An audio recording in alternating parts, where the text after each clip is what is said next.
Après un long été, Marine Le Pen fait sa rentrée ce samedi 4 septembre à Fréjus, Var. Sécurité, plan de relance du gouvernement présidentiel. La présidente du Rassemblement national a répondu aux questions du Parisien aujourd'hui en France. Emmanuel Macron a déclaré vendredi au Panthéon que la République n'admet aucune aventure séparatiste parce qu'elle est indivisible. Vous applaudissez ? Marine Le Pen, il n'a rien inventé. Tout ceci est dans la Constitution française. La question n'est pas de savoir si l'on est d'accord avec cela, mais ce que l'on met en œuvre contre les forces séparatistes. Pour l'instant, ce que j'ai entendu comme proposition se résume, et j'espère me tromper, à la signature d'une charte qui rappelle les valeurs de la République. Ce n'est pas à la hauteur. Comme vous, l'ex-LR Xavier Bertrand parle d'un été orange mécanique et le ministre de l'Intérieur Gérald Darmanin d'un « ensauvagement de la société ». Sont-ils les bienvenus au RN ? Il ne suffit pas de dire la même chose que le RN pour y entrer. Ça fait 20 ans que ces dirigeants politiques disent la même chose que le RN. Nicolas Sarkozy s'est fait élire en disant la même chose que le RN. Ils ont été au pouvoir, mais ils n'ont strictement rien fait. Vous avez dit jeudi qu'il y a un risque d'une guerre civile froide comme aux États-Unis, c'est-à-dire ?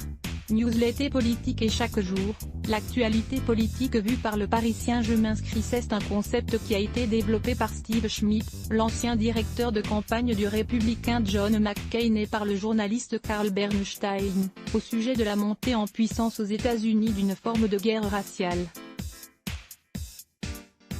Je ne veux pas de cela pour la France, que les semeurs de haine la fassent basculer dans ce risque-là.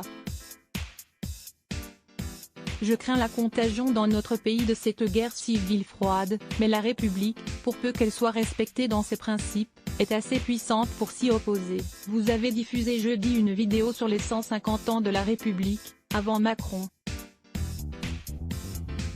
Par le passé, vous lui avez déjà grillé la politesse. Vous allez faire ça à chaque fois ? Je considère que la campagne présidentielle a déjà démarré. Par conséquent, lorsqu'il s'agit de s'exprimer sur les grands sujets, il est assez naturel que je prenne la parole. Cela permet aux Français de confronter les positions. Caméra, ce vendredi, nous fêtons le 150e anniversaire de la République. Jamais le message de notre République n'aura été aussi nécessaire. Et ce message de fraternité et de liberté, de protection et de justice, d'une France sûre d'elle-même, c'est nous qui le portons. pic.twitter.com/9jchetnjlzax, Marine Le Pen @mlp-officiel, septembre 3, 2020. Jean Castex est-il un meilleur Premier ministre qu'Édouard Philippe ? J'ai entendu Monsieur Castex parler beaucoup, dans son discours de politique générale, des territoires, de la proximité, du localisme, mais je ne retrouve aucune de ces grandes promesses dans le plan de relance. Ce plan de relance ne vous satisfait pas ? Je note que les TPE-PME reçoivent dans ce plan des miettes, 3 milliards sur 100 milliards d'euros, c'est dérisoire, alors qu'elles sont le cœur battant de la vie économique. Les relocalisations ne bénéficient que de 1% seulement du plan, alors que l'on ne cesse d'entendre le président de la République et le Premier ministre en parler depuis la crise du Covid. Je crains que ce plan de relance échoue. Les sommes accordées aux entreprises ne font l'objet d'aucune contrepartie en termes de maintien de l'emploi. J'aurais aussi aimé que les dépenses militaires, dont on sait qu'elles permettent une relance économique, y soient intégrées, que l'on demande un effort financier à la grande distribution qui a été la grande bénéficiaire du confinement. Un tiers du plan consacré à la transition énergétique, c'est une bonne chose ? Je m'étonne que dans le cadre de ce budget pour la transition écologique, on ne retrouve pas les moyens de moderniser notre appareil nucléaire. C'est lui qui a été le plus performant au cours des dernières décennies pour éviter à la planète un surcroît de CO2. Je me réjouis du grand plan d'isolation thermique, mais je regrette que la part destinée aux particuliers soit minime. Vous qui appelez de vos vœux un État stratège, vous félicitez-vous de l'instauration d'un haut commissariat au plan ? C'est une bonne idée en soi, je l'avais même proposé dans mon programme présidentiel, mais tout dépend de son contenu. que l'État envisage de se projeter dans l'avenir, avec une vision précise de la structuration de filières industrielles, de la relocalisation des outils de production. Nous le réclamons depuis des années. Mais le problème de ce gouvernement, c'est qu'il dit beaucoup et ne fait strictement rien. Christian Estrosi appelle à une alliance avec Macron. La dynamique du rassemblement ne semble pas de votre côté.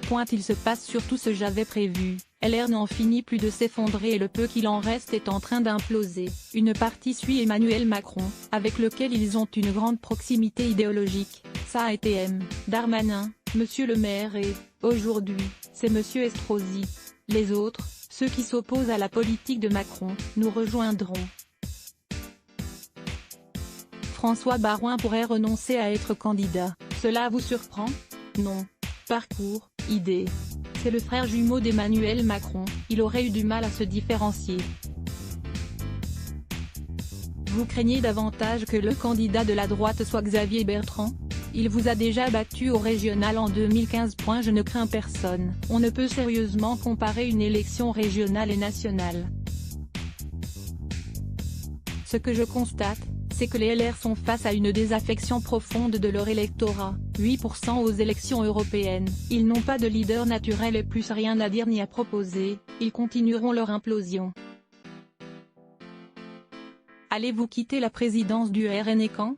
Il va y avoir un congrès au printemps prochain, il a vocation à désigner le président du RN, qui sera aussi le candidat à la présidentielle. Ensuite, peut-on conserver la présidence d'un parti et être le candidat de tous les Français? Je m'interroge.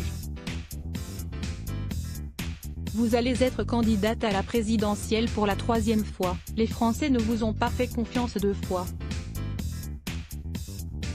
Qu'avez-vous changé dans la campagne? On apprend toujours de ses erreurs, pour ne pas commettre les mêmes. Il y a des sujets sur lesquels les Français ne nous ont pas compris, je pense à l'aspect économique de notre programme.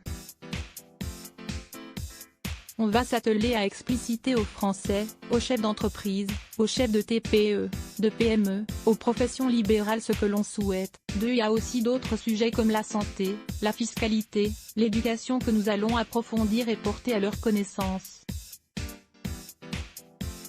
Vous êtes accusé en interne d'avoir en partie purgé le parti, cet été. Que répondez-vous à ça?